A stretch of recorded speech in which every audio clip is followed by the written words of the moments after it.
I had no idea I was a producer on the show. To be honest, this is news to me.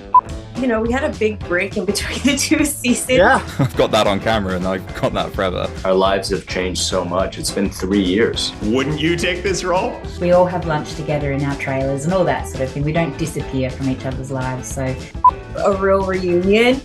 Your dad made out with Leno in Once Upon a Time. Are you kidding? I do think this show is more urgent than ever, and I think this is the kind of tale that people need to see now. Look, dude, first of all, you have this amazing look in this new season. You kick ass. It's badass. As co-producer, this time around, did that have any influence on where you took this character, where they took it with it? I had no idea I was a producer on the show. To be honest, this is news to me.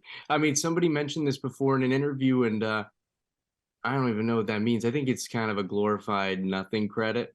But to be honest with you, but no, I mean, I've always had like kind of free reign with the character and the process. There's always been, just it's been really collaborative. And David Weil is like one of my good buddies, and he's a great showrunner, and the directors are all great. And yeah. I worked closely, I mean, and really zeroed in on Jonah and Jonah only. And I just focused on, who is this guy now after these years? Who is he in this world in season 2? And just tried to, take the time as I would with any project just to, realize it, really utilizing the time, though, that we had in between the seasons. To just give him some depth and really understand him. Well, yeah, and you guys really, it's a really interesting place you go in this season, I guess, without giving spoilers. How did you feel when you saw that? I mean, this is a big one. This is it, the final one. How did you feel going in? I already knew about this story from day one. Wow. In season 1, it was already fleshed out, like all the way to season 2 and this ending. There was always the room to go beyond that, but it wasn't fully fleshed out, I think. But this was season 2 was, and I knew it, and I knew where we were going, and I was so excited about it. But yeah, it took a little while to get there with the bumps in the road being like schedule changes because of COVID shutdowns and things like that. But I hope that people that saw the first season are still interested and engaged in this story, and that they want to check it out. Maybe some new people along the way. But I think I'm proud of what we created. I mean, particularly for my character and the work that I got to do. And I'm curious what people are going to think of it now. I gotta say, like, one of the things I like about where you go with the season, and kind of, it's really interesting to see a spiraling actor dealing with a lot of stuff going on, whether it's drugs, whether it's what you guys are up to. What is that like portraying? And did you have like a clear influence or inspiration for this guy? I don't know that I certainly wasn't drawing on anyone in particular. I think that there's mountains of examples of actors who kind of, get derailed. I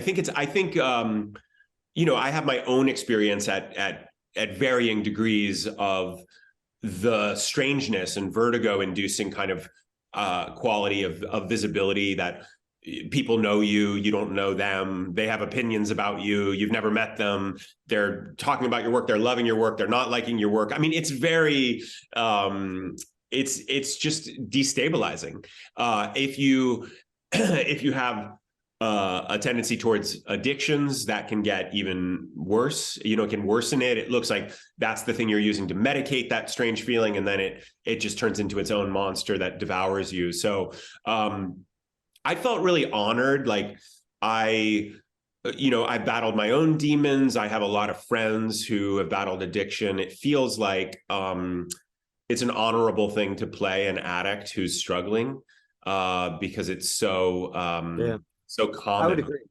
Yeah, and it's a really lovely job too. Because do you going back in the second season, where were you thrilled at because this goes dark and it goes up in some places. What was your reaction when you read how far this was going?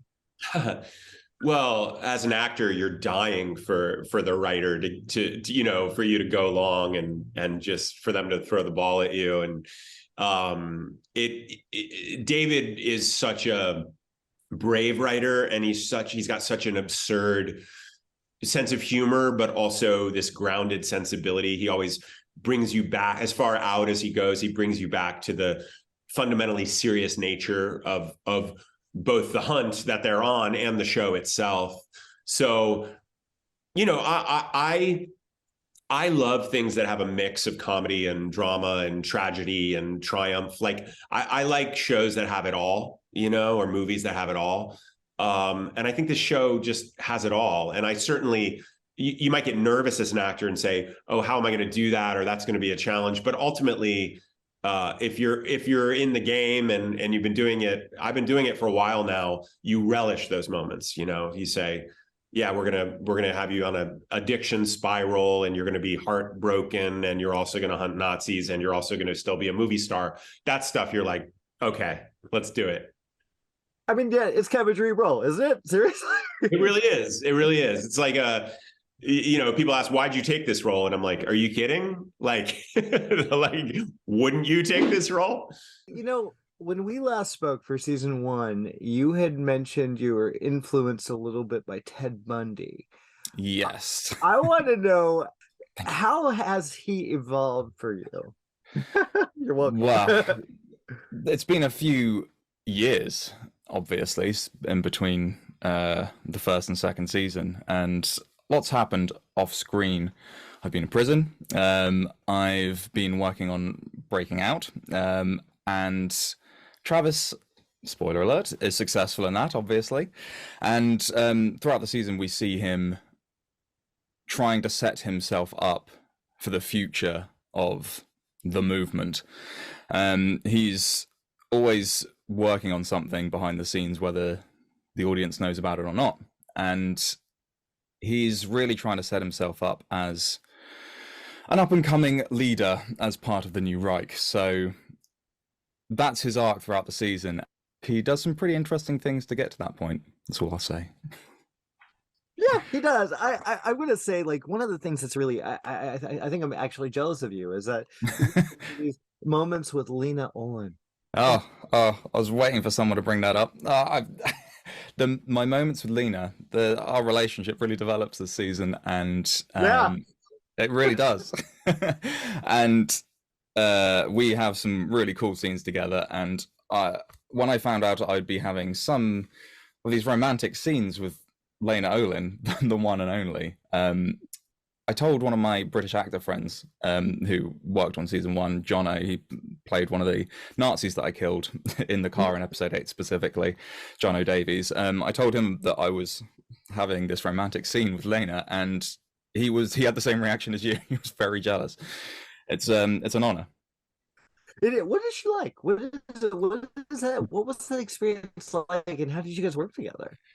Genuinely, actors obviously love to fluff each other up and big each other up, but Lena genuinely is one of the most wonderful people I've ever worked with on set. She is kind, eternally present. Just every take she does has something unique and interesting in it, and she's just a beautiful person and performer within and without. So getting to work with her, we kiss in one of the scenes, which is a really nice like flip on the trope of having like an older woman with a younger guy. That's a nice flip on the normal trope that you get to see, and I'm genuinely just blessed that I've got that on camera and I've got that forever. I can show that to my kids and be like, your dad made out with Lane Olin once upon a time. I love seeing the continuation of Harriet, Sister Harriet. What was it like for you to return after all these few years away from it and this character? I mean, How did you approach their growth? it was a joy to return to her. I'm not fibbing when I say she's probably my favorite character I've ever played in my entire career. She's so delicious and chewy and kind of unexpected. She does unexpected things. So just like the viewers, I would get each script and go, what? With joy, because David Weil always and his writers always take Sister Harriet on tangents that I just didn't expect. So yeah, it was great to step back into the habit again, and also she gets a little bit quite a bit extra to her storyline this season as well. So it was a delight, just a delight. You get to work with someone's pretty spectacular, Jennifer Jason Leigh. Oh my God, what was that like? So I had a poster of Jennifer Jason Leigh on my wall when I was a teenage girl growing up in Western Australia, in country Western Australia. So you can imagine how mind-boggling it was to share so many scenes with her. She's just a dream, an absolute dream. Everything I could have hoped for to work with is what I got from Jennifer as a scene buddy and as a human being. She's just warm and kind and generous, and her experience just shines. So yeah, a dream come true for that one. I have to ask, what was the poster from? It was just it was actually single white female, which is really cute. I love that movie so much.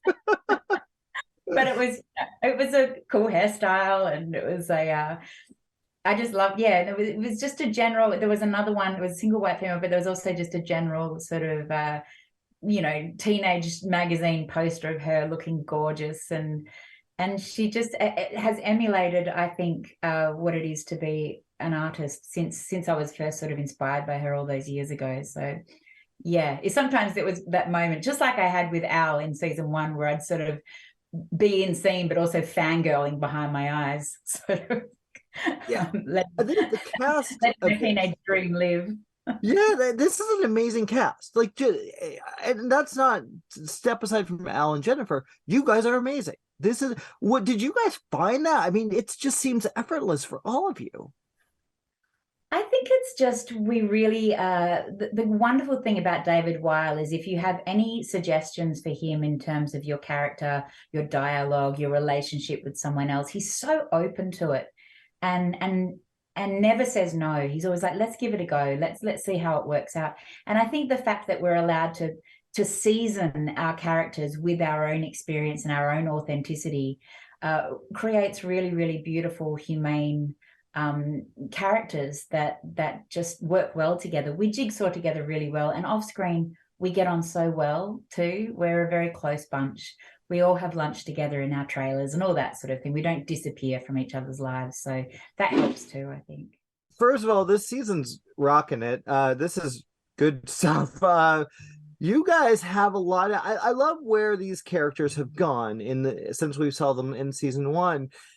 Can you talk about, for both of you, kind of building that relationship, your guys' relationship, as well as with the other gang?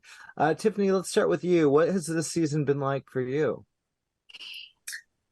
Yeah, this season I'd say, we had a big break in between the 2 seasons. Yeah. So coming back together was like a real reunion, but also kind of difficult, I think, at the beginning to try to get your footing about like, okay, what has passed in this time, in this space since we've been apart, since they've been apart, figuring out how the relationships are different, what's the same, what's new. And specifically with Louis' character, I don't know how much to give away, but they were so connected in the first season. So how does that work going into the second season was, a really interesting question for me. Oh, yeah, very good. Louis, what about you, reconnecting with her and these other characters? What's it been like? Oh my God, yeah. Well, this season, in the first season, we were so together all the time, especially Tiffany and myself. And, We even had scenes that were cut out. We had a kind of brief, very like kind of bittersweet kind of romantic moment that didn't make it into the actual series. But this season, you know, Joe was on his own a lot on the opposite side, and so, you know, when we actually got to act together, it was amazing. We had this like kind of, you know, I just watched the series, and we had this like really brief moments without giving too much away before something terrible happens. But it felt like an eternity, you know, even though it was just a kind of quick moment. And yeah, I felt like when we actually got to all be together in Prague shooting, it was like a big reunion. Our lives have changed so much. It's been 3 years. Yeah, it's a little different. Things have gotten a little different.